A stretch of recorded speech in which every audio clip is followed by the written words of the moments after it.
गोविंद गोविंद गोपाल भज मन गोविंदा गोविंदा गोपाला गोविंदा गोपाला गोविंद गोविंद गोपाल भज मन गोविंदा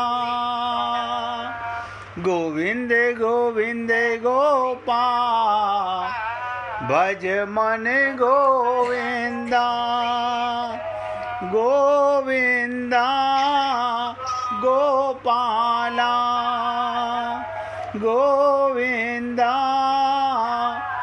गोपाला गोविंद गोविंद गोपाल भज मन गोविंदा। तो सभी पुण्य आत्मा, विचार तो सबके पास करने की पावर है ना। सारा दिन हम वो करते क्या है, मन में विचार उठते रहते हैं। तो ये विचार नहीं कर सकते कि मैं सो जाता हूँ, ये सांस कौन ले रहा होता है, मुझे सुलाता कौन है और उठाता कौन है। क्या सारी दुनिया अलार्म लगा के उठती है?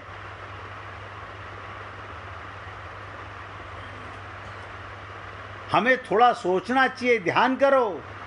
अगर इस विराट के आयोजन को तुम चलते हुए देख रहे हो, कहीं तो कोई व्यवधान होगा ना, कोई तो चलाने वाला होगा ना। सब सुंदर चल रहा है, सुंदरतम चल रहा है, सब बेझिझक चल रहा है। तुम छोटे से अंश हो इस जगत के। तुम्हें ये भ्रांति कब से आ गई कि मुझे स्वयं को अलग से चलाना पड़ेगा? इसी भ्रांति में तुमने अपने जीवन के सारे कष्ट, असफलताएं और विषाद पैदा कर लिए हैं। छोटी छोटी बातें जीवन में जो आप और हम लोग अपने अज्ञानता के कारण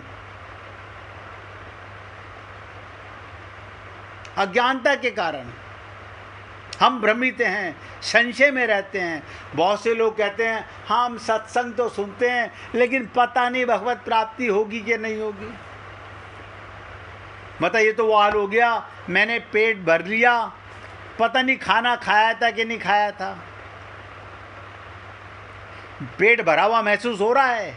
हाँ, अगर आपको सत्संग सुनने के बाद भी ये आत्मज्ञान की उपलब्धि नहीं हो रही है, आप अपने को आत्मा नहीं मानते, तो मैं खुल के कह रहा हूँ, आप सत्संग नहीं सुनते हो।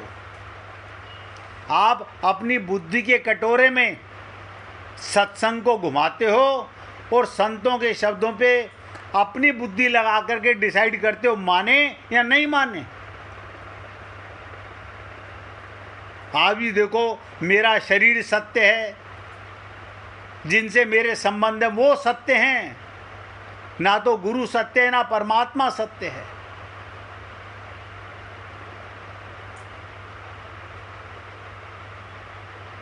तुलसीदास जी, ध्यान से सुनिएगा, वृंदावन की यात्रा करते हुए नावादास जी के आश्रम में पहुंचे। नावादास जी के आश्रम में बड़े थक गए थे, जाते ही सो गए। नावादास जी थे नहीं, संत थे नहीं, आश्रम में गए और सो गए, थके हुए थे। उस समय दर्शन के लिए कहीं बाहर गए हुए थे नावादास जी। अब लौट कर आए तो किसी को सोया देखा, तो उन्होंने सेवक से पूछा ये कौन सो रहा है। तब उन्होंने कहा मालूम पड़ता है तुलसीदास जी सो रहे हैं। तो उन्होंने उनसे मित्रता के नाते एक मीठा व्यंग किया। नावादास जी ने कहा, बोले उठिए उठिए, कैसे सो रहे हैं आप? तुलसीदास जी तुरंत उठ के बैठ गए। बोले बड़ी मीठी नींद आ रही थी, मुझे बड़ी मीठी नींद आ रही थी, आपने मुझे बेकार जगा दिया। तो नावादास जी ने कहा, अरे महाराज, संत तो संसार को जगाने आते हैं। क्या कहा नावादास जी ने?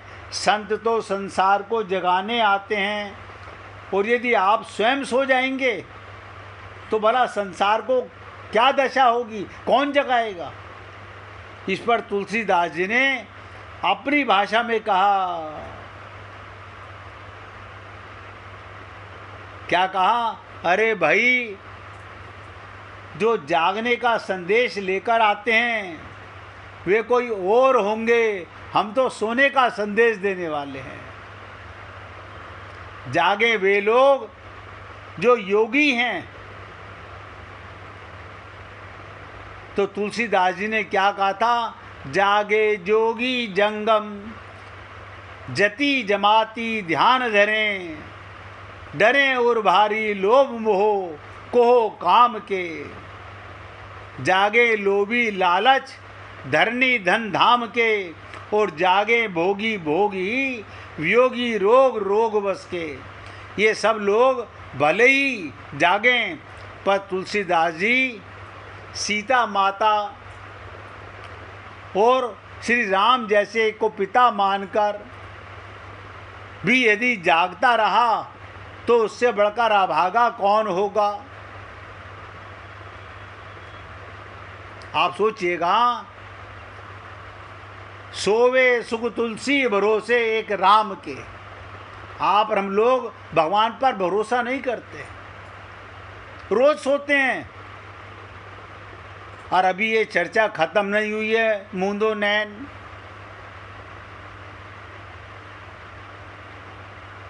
क्यों? अभी तो सुंदर कांड के आपको वो विचित्र बातें बताऊंगा जो आपने, ये सब रामचरित्र के अंदर ही आता है। अब हनुमान चरित्र में, हनुमान चरित्र में आता है, हनुमान जी ही यात्रा कर रहे हैं, सीता की खोज करेंगे, लेकिन आप और हम लोग उन चौपाइयों को पढ़ लेते हैं। नतीजा ठन ठन गोपाल, मिलता मिलाता कुछ नहीं।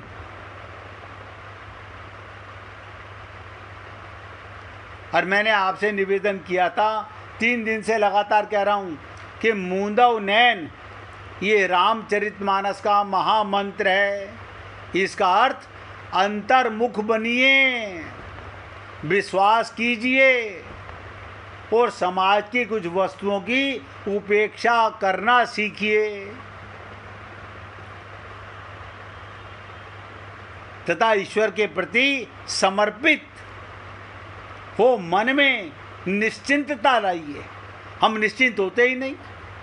बताइए, माँ की गोदी में बच्चा निश्चिंत है, हम इतने बड़े हो गए। परमात्मा की गोदी में तो हम आज भी निश्चिंत रहते हैं। रोज कौन सुलाता है? कौन हमें लोरी देता है? कौन हमें जगाता है? तो स्वयं प्रभा ने बंदरों को महामंत्र दिया था। उपदेश देना तो सरल बात है, वो तो कोई भी दे सकता है। कठिन है उसे ग्रहण करना। ध्यान से सुनिएगा, सबसे बड़ा कठिन है ग्रहण करना।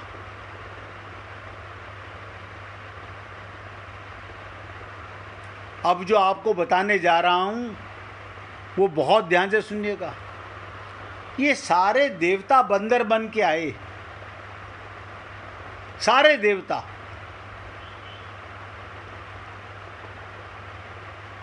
जब स्वयं प्रभा ने मंत्र दिया, मूंदव नैन,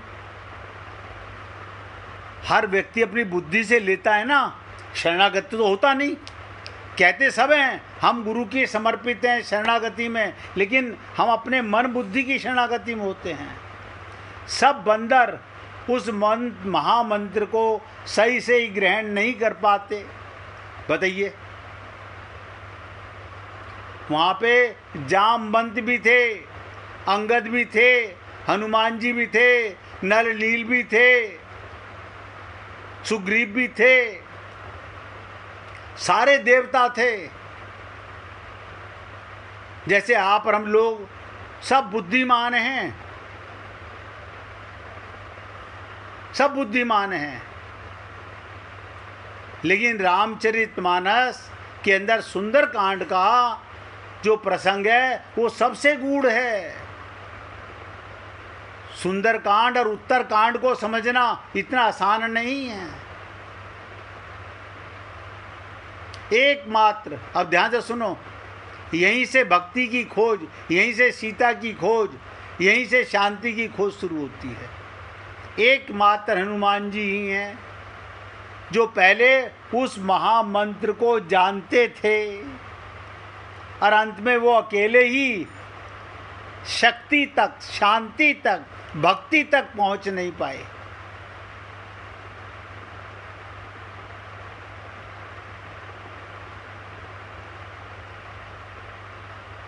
इसका एक विशेष कारण, वो थक गए थे और स्वयं प्रभा ने उनसे नेत्र मूंदने के लिए कहा।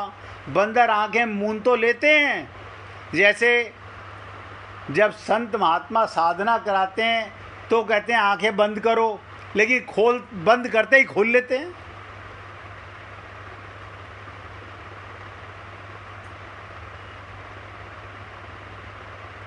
बंद करते हैं, फिर क्या सोचते हैं, सबने तो बंद कर रखी होंगी। भाई हमें ये विश्वास है सबने तो बंद कर रखी होंगी, लेकिन तुम खोल के देख लो, ये हमारा भरोसा है। बंदर आंखें मूंद तो लेते हैं। और तुलसीदास जी ने बड़ी अनूठी शैली में लिखा। वो क्या लिखते हैं, नैन मूंदी पुनि देखई बीरा। क्या बताओ, बंदर आंखें मूंद कर फिर खोल लेते हैं।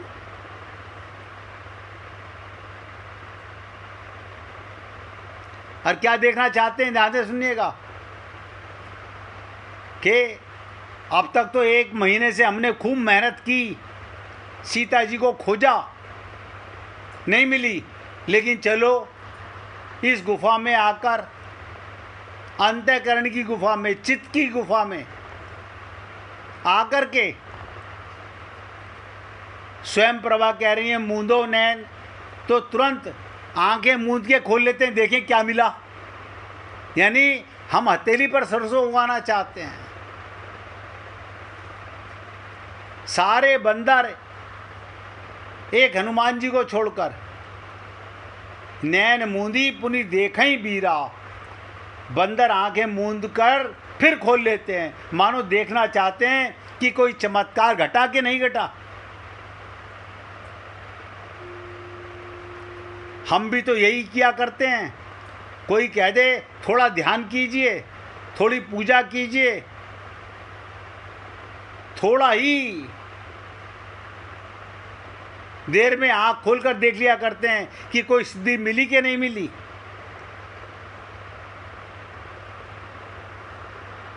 अब आप बताओ, जब पाने वाले आप हो और अपने शरीर को ही आप भगवान से मिलाना चाहते हो, कभी मैंने हजारों बार आपसे निवेदन किया, ये शरीर जड़ है, मिट्टी का है,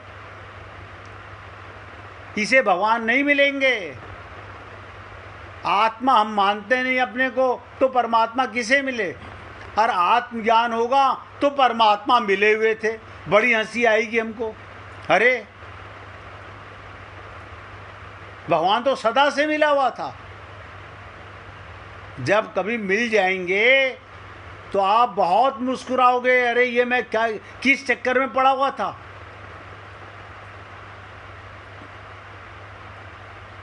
कि भगवान ही था, भगवान ही है।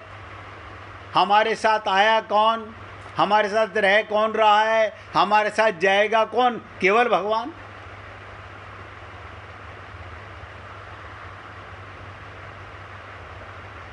लेकिन आप और हम लोग तुरंत सिद्धि प्राप्त करना चाहते हैं।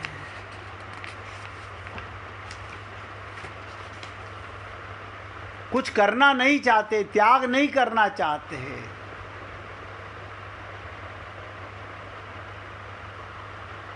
तो बंदरों ने भी सुन करके आंखें तो बंद की, तुरंत आंखें खोल ली।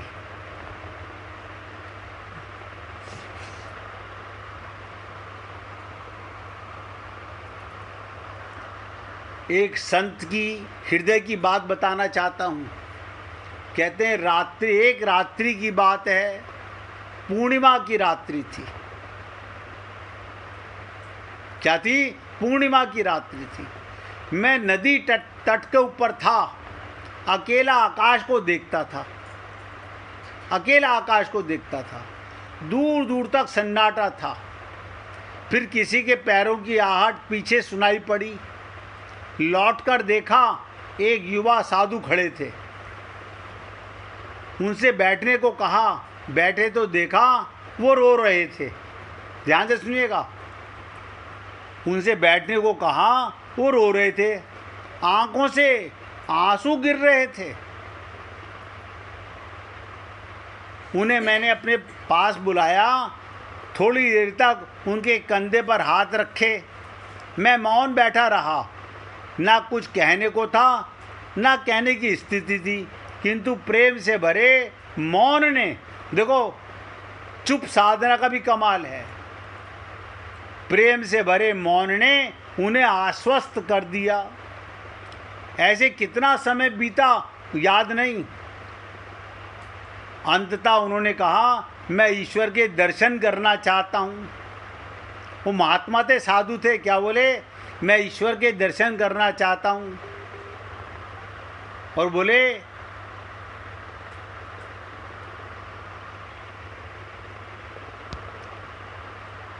कहिए क्या ईश्वर है, या मैं मृत तृष्णा में पड़ा हुआ हूँ? क्या पूछा उन्होंने? कि मैं ईश्वर के दर्शन करना चाहता हूँ। कहिए क्या ईश्वर हैं, या मैं मृत तृष्णा में पड़ा हुआ हूँ? तो संत कहते हैं, मैं क्या कहता। उन्हें और निकट लिया। प्रेम के अतिरिक्त तो किसी और परमात्मा को मैं जानता नहीं था। क्या कहा उन्होंने? प्रेम के अतिरिक्त तो किसी और परमात्मा को मैं जानता नहीं। प्रेम को ना खोजकर परमात्मा को खोजता है। जो व्यक्ति प्रेम को ना खोजकर जो परमात्मा को खोजता है, वो भूल में ही पड़ जाता है। आप ध्यान से सुनिएगा। प्रेम के मंदिर को छोड़कर, एक एक शब्द ध्यान देना, प्रेम के मंदिर को छोड़कर जो किसी और मंदिर की खोज में जाता है, वो परमात्मा से और दूर निकल जाता है। मैंने कई बार आपको सुनाया 2 लाइनों के अंदर, मैं ढूंढ फिरी जग सारा, मोए मिला ना प्रीतम प्यारा। मैं कुंजन कुंजन भटकी, वृंदावन आन के अटकी।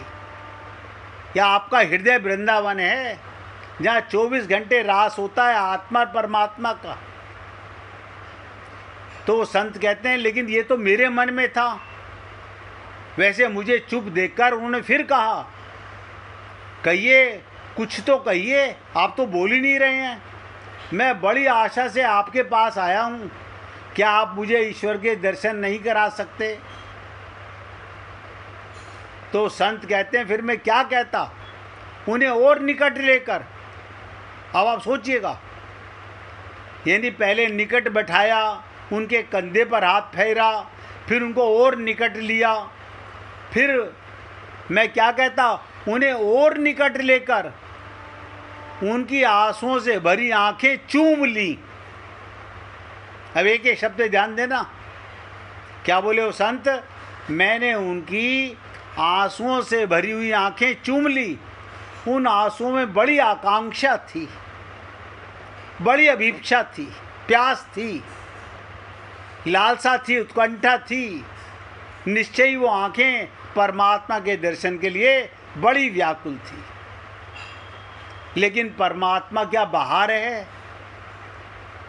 उसके दर्शन किए जा सके? परमात्मा इतना भी तो पराया नहीं कि इन आंखों से उसे देखा जा सके। अंततः मैंने उनसे कहा, जो तुम मुझसे पूछते हो वही किसी ने भी महर्षि रमण से पूछा था, और रमण ने कहा था ईश्वर के दर्शन नहीं। ध्यान से सुनो, क्या कहा था? महर्षि रमण ने कहा था ईश्वर के दर्शन नहीं, दर्शन नहीं हो सकते, लेकिन चाहो तो स्वयं ईश्वर अवश्य हो सकते हो। यही मैं तुमसे कहता हूं, ईश्वर को पाने और जानने की खोज बिल्कुल अर्थहीन है। ईश्वर को पाने की, जानने की खोज बिल्कुल अर्थहीन है। जिसे खोया ही नहीं है उसे पाओगे कैसे? आप बताओ। जिसे आज तक तुमने खोया नहीं उसे पाओगे कैसे? और जो तुम स्वयं हो उसे जानोगे कैसे? अब पानी की बूंद ये कहे मैं पानी खोजना चाहती हूं, मिटने को तैयार नहीं है। हम लोग पाना चाहते हैं राम रस।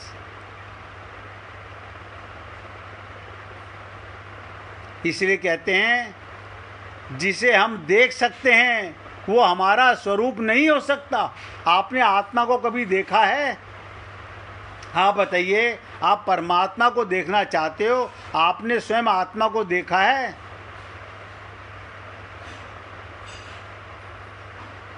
दृश्य बन जाने के कारण ही वो हमसे बाहर और पर हो जाता है। परमात्मा है हमारा स्वरूप, अहम ब्रह्मास्मि, और इसलिए उसका दर्शन असंभव।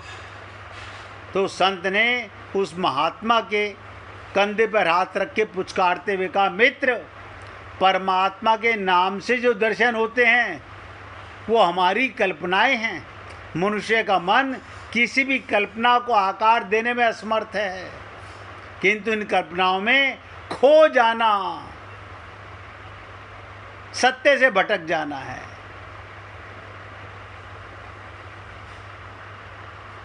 तो उन्होंने कहा आप भी तो ईश्वर के दर्शन करना चाहते हो, उसी संबंध में कुछ कहूँ, इसलिए आप यहाँ एकत्र हुए हो। अब ध्यान से सुनिएगा। पहले 1 मिनट भगवान का कीर्तन करेंगे, उसके बाद चर्चा करेंगे। हरे कृष्ण